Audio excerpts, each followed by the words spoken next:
Você já sabe que você precisa definir o seu nicho, ser especialista nele para você fazer projeto de arquitetura e design de interiores nos Estados Unidos, não sabe? Você sabe que quanto mais generalista você for, menos você vai ganhar dinheiro, menos oportunidades você vai ter. Os Estados Unidos funcionam desse jeito, não adianta a gente ir contra isso, porque a gente não vai chegar em lugar nenhum. Quanto mais cedo você entender, quanto mais cedo você disser os seus nãos e escolher um nicho só, você vai ganhar dinheiro mais rápido. Por quê? Porque você vai ali, ó, bem cirúrgico, no ponto aonde você sabe que tem oportunidade. Para isso, você precisa entender quais são essas oportunidades e aonde elas estão, que tipo de projeto é que você vai fazer em cada lugar, para você poder escolher, não é verdade? Já que você está começando a carreira do zero em outro país, você tem sim direito de escolher o que você quer trabalhar. Já pensou nisso, gente? Tipo, você dá um reset na sua vida, na sua carreira e falar, cara, a partir de agora eu só vou fazer o que eu gosto, eu só vou fazer o que eu quero. E aí você só vai fazer aquilo, você não vai fazer mais nenhum outro projeto que você não queira, que você não goste, que você faça só para pagar a conta. Isso é um sonho, né? Mas isso pode ser a sua realidade, desde que você entenda como são os nichos nos Estados Unidos, de acordo com cada cidade. E aqui eu vou falar para você, eu vou trazer 5 cidades e 5 tipos de projetos que cada cidade dessa faz nos Estados Unidos. Se você não me segue ainda, me segue aqui. Essa é a hora. Prazer, eu sou Juliana Pupim.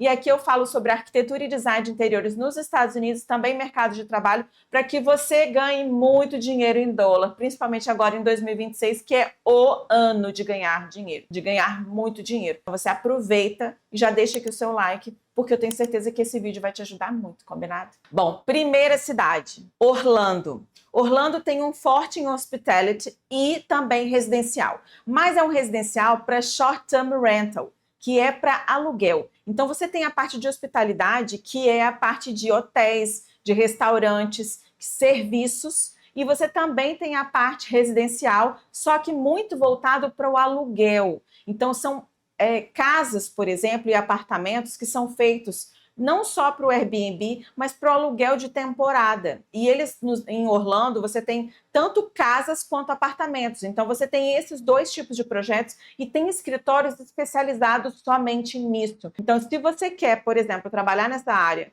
de short-term rental, de projetos de Airbnb, você tem que entender um pouquinho de como ele funciona. A entrega é rápida, o projeto é rápido, mas em compensação você tem uma rotatividade, você está sempre fazendo coisas muito criativas, são projetos gostosos de fazer, mas você faz rápido, entrega rápido, recebe rápido. Tem escritórios especializados nisso e o seu portfólio precisa também ser focado somente nisso. E hospitality é hotel, restaurantes, também tem muitos escritórios que só fazem isso. Só que você precisa escolher, você já entendeu, né? Ou você faz um, ou você faz o outro. Segunda cidade, Phoenix, no Arizona. Aqui você tem uma característica bem predominante residencial, contemporâneo, mas também térreo. Tem uma característica das casas, de ter mais casas do que edifício. Aqui você também tem muita influência do deserto e dos tons terrosos. Então, se você, por exemplo, quer preparar o seu portfólio para fazer projetos em Phoenix, no Arizona, o seu portfólio tem que ter essa característica, tem que ter essas caras, esses tons, para que as empresas, os escritórios se identifiquem com você. E aqui também está chovendo de oportunidade.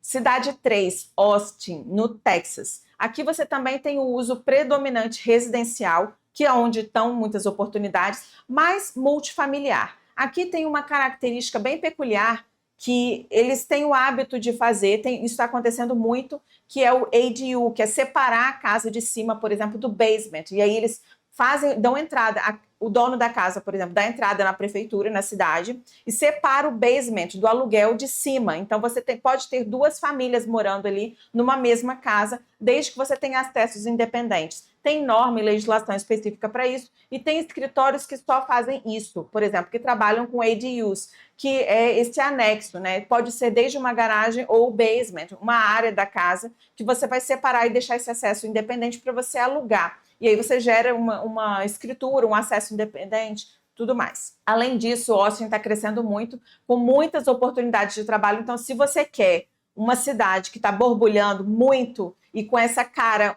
assim, levemente influência moderna, jovem, muito criativo e uma pegada sustentável, Austin é a cidade para você. Cidade 4, Seattle. Seattle tem uma pegada, tem muito frio, frio rigoroso. Então você tem uma arquitetura mais residencial, vertical, mais verticalizado, mas você também tem o interior muito sofisticado.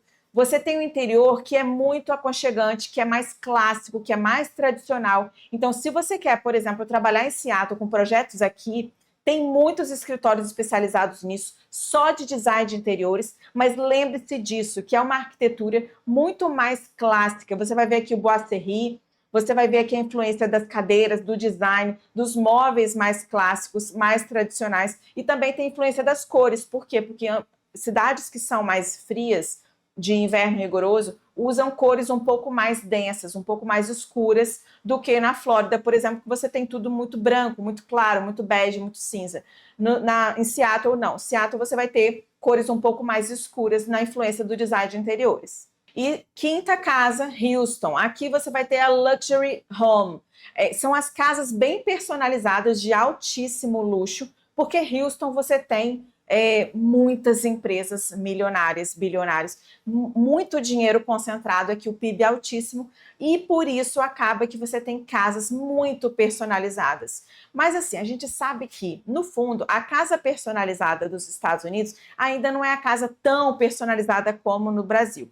Mas você tem ali uma casa que vai ser feita sob medida. A marcenaria, ela é personalizada, mas não é aquela marcenaria igual a do Brasil. Então, para isso, você também precisa entender um pouquinho de projeto, porque mesmo o personalizado da marcenaria, você tem limitações, são módulos, são caixas, e aí você faz ali uma moldurinha na frente, enfim. Isso para eles já é muito personalizado. Eu tive uma surpresa agora quando eu estive nos Estados Unidos recentemente, uns meses atrás, de ver pessoalmente empreendimentos de altíssimo luxo entregando a cozinha e eles se orgulhando de, nossa, essa marcenaria totalmente personalizada. Mas quando eu vi mesmo os encaixes e tudo que era feito, eu falei, nossa, não tem comparação com a marcenaria que a gente faz personalizada no Brasil. Então, o personalizado deles vai ser assim, acabamento um pouco mais bonito, uma laca, talvez. A laca nos Estados Unidos, ela é um acabamento mais caro do que um laminado. Então, você talvez vai ter aí uma marcenaria um pouco mais elaborada nesse sentido, mas não é tudo aquilo que a gente faz no Brasil, super personalizado, não. Você tem ainda limite de medidas, por exemplo, uma caixa vai ter no máximo 48 polegadas de marcenaria, e você vai dividir em 2 portas, 3 portas, 4 portas, quantas portas você quiser, mas o volume das caixas, as dimensões, se mantém nessas medidas padrões, então você não tem uma personalização tanto quanto a gente pensa que tem.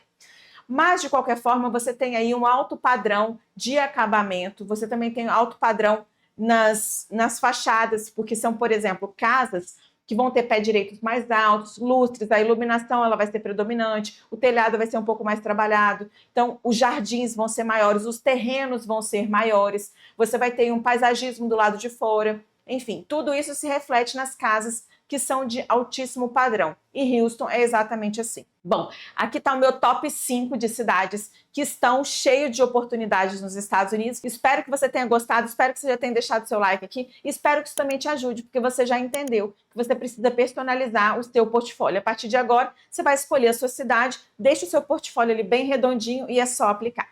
Boa sorte, quero ver o seu portfólio muito redondinho. Beijo!